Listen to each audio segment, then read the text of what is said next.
nožičky s pořádně tvrdým míčem. Potřebujete pořádně tvrdý míč, pořádně, jinak to neuděláte.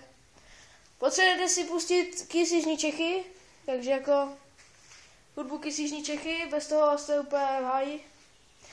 Takže jako první fáze takhle a takhle kopnete.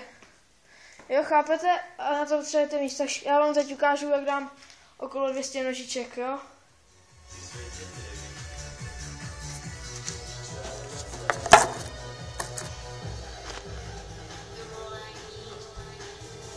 Díváte se pořádně?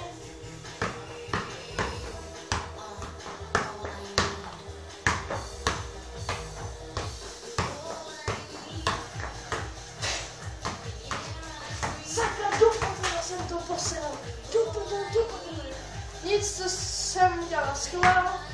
Takže pokračujeme. Teď kolínka. Vidíte, jdou kolínka. Hlavičky mi jdou taky.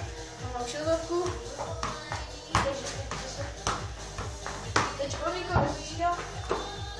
A teď dribbling.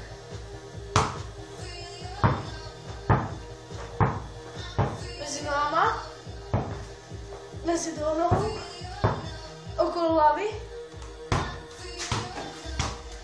Teď vám ukážu, jak mi to jde. Vidíte? Úplně v klidu, ani se mi to musím dělat, jasný. Teď to bylo nějakých 150 nožiček a to vám stačí, jasný? Takže končíme, OK?